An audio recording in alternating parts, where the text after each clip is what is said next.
Les années 70, par un soleil d'été. En juin, juillet, août. Le dimanche, on vient à la kermesse, en 4L, à pied, en DS. Tout le village est là. Les oncles et tantes, les cousins et cousines viennent des contrées voisines pour jouir d'une journée ensemble. On est joyeux d'embrasser Madeleine, André, leurs enfants et les enfants de leurs enfants. Les majorettes et la fanfare se préparent, témoins, cette jeune fille qui passe, et ces trois musiciens qui arrivent peinards, en parlant et en fumant. On aime à fumer la pipe chez les anciens, et des garçons et des filles le font aussi, pour faire genre. Le chef de fanfare lance les cuivres, les tambours et les cymbales de ces musiciens superbes dans leurs costumes de musique. Tourne et claironne les clairons, frappe et tape les percussions. Magnifique. Ces enfants qui deviendront grands, peut-être aujourd'hui sont-ils grands-parents. Ces enfants pêchent à la ligne avec leur maman. C'est pas facile, mais c'est pour ça que c'est marrant. Les majorettes défilent, fière allure les filles. On en veut encore, encore, encore. Les papas ont préféré emmener les enfants faire de la balançoire. Les papas et les garçons aiment bien que ça bouge. Et les filles aussi aiment que ça balance.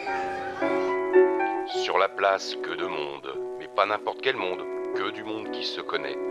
Allez viens Gilbert, on va boire un verre avec les autres à la table, assis sur les bancs. J'y ai vu Suzanne. Elle y est avec Robert et Jackie. Ça rigole. Tiens, t'as vu les trois jeunes? Ils prennent du bon temps. Il y a de la joie et de la séduction. Les filles et les gars dansent des danses presque modernes, dis donc. C'est ce que 70 amène. C'est bien. T'es sûr? Non. On verra. On est mieux à jouer aux boules, tranquille, sur la place du village, entre nous, les presque vieux et les vieux. Les jeunes, ça bouge trop, ça fait du bruit. Remarque, quand l'épicier Jeannot fait équipe avec Roger le cafetier, ils font aussi du bruit, les zouaves. Hein, Ricardo? Ricardo, c'est le coiffeur. Et le monsieur, bien mis et sage, qu'on ne voit pas à l'écran, car en retrait, c'est le curé, Michel Lavoisier. Il joue aussi parfois. Bébert est là avec son béret, il a l'air de s'ennuyer, mais ce n'est qu'un air. Il est toujours comme ça, il s'amuse. À côté, c'est Edmond, et près d'Edmond, ce sont d'autres amis qui jouent et qui mesurent. Les dernières boules de Fernand, et on s'approchera de la victoire, peut-être, Dieu seul le sait. Une boule.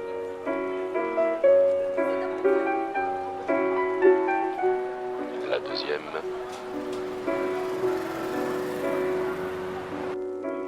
Ce dimanche, c'est la grand-messe au village. C'est un jour saint. L'église est fréquentée. L'abbé Lavoisier dit l'office, accompagné des enfants de chœur et de Mademoiselle Blanche à l'harmonium. Les paroissiens sont venus nombreux, qui s'adonnent au rite de la liturgie, qui écoutent, qui récitent, qui chantent et prient. Des enfants sont distraits, mais ils sont là, sages et discrets.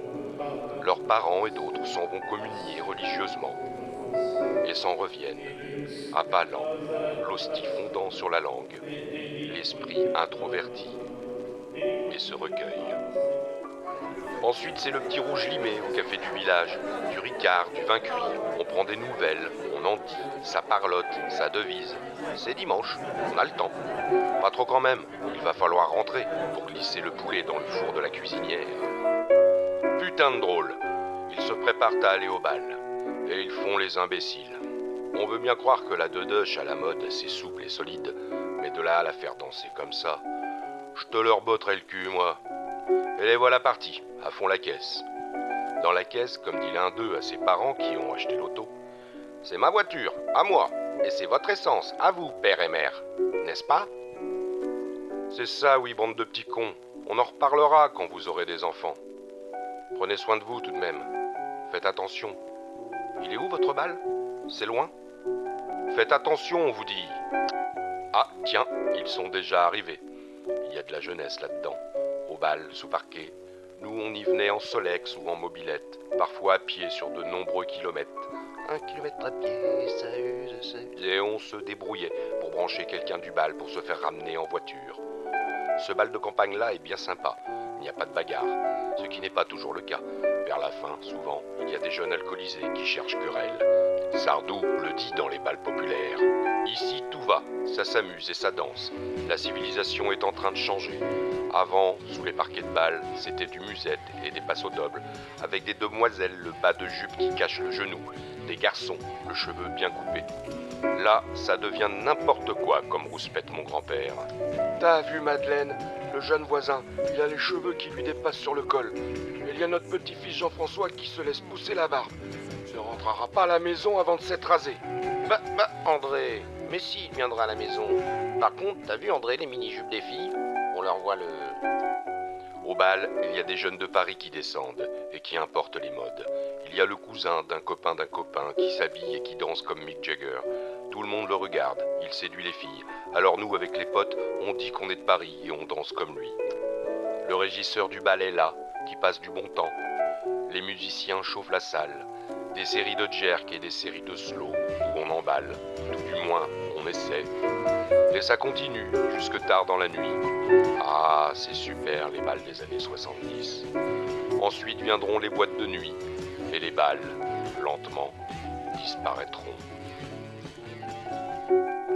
Le lendemain, dimanche, il y a la course cycliste au village voisin. Course sur route au beau jour et cyclocross l'hiver. Ils se mettent dans un état, les Claude Perrotin et Robert de Guil, les gloires cyclistes de la région. Un coup c'est l'un qui gagne, un coup c'est l'autre. Moi je suis pour Robert de Guil, parce qu'il est de ma famille. Tout le monde est venu l'applaudir. Son père qui est là, pédale pour lui mentalement. Il fait de grands gestes de ses bras et de ses mains. Il crie des encouragements avec le mégot de gitane maïs planté au coin des lèvres. Faut le faire. Sa chère mère espère le bouquet. Elle l'aura, ou pas. Ce qu'elle aura, c'est sûr, c'est le lavage du linge en rentrant. Vraiment, Robert en met un coup. L'embêtant, c'est que Claude Perrotin aussi. C'est indécis jusqu'au bout. Ça force, ça sprint. C'est lui, Perrotin, qui gagne. Robert, deuxième. Il y a un bouquet aussi. La corvée ensuite est de décrotter le vélo pour le ranger dans la Simca et rentrer. Au foot, ce dimanche, à Saint-Clair, c'est le derby. Il ne s'agit pas de s'en laisser compter par les adversaires, meilleure équipe sportive ennemie depuis toujours. Allez les gars, c'est le moment de montrer ce que vous savez faire. Vous êtes les champions. Il y va de l'honneur de la commune. D'autant que monsieur le maire est là. Jeannot l'épicier, Roger le cafetier, monsieur Berry le directeur du Crédit Rural qui a offert les maillots. Il est accompagné de sa charmante épouse Lydie. La petite Virginie Berry qui fait du catéchisme avec l'abbé est avec ses parents. Monsieur l'abbé Michel est aussi présent. Beau match, assurément. Ça court, ça dribble, ça shoot, ça marque. Ils s'en prennent et on s'en prend. Et lors du match, insidieusement, Lydie et Michel vont se rapprocher. Ils vont se diriger irrépressiblement vers une histoire.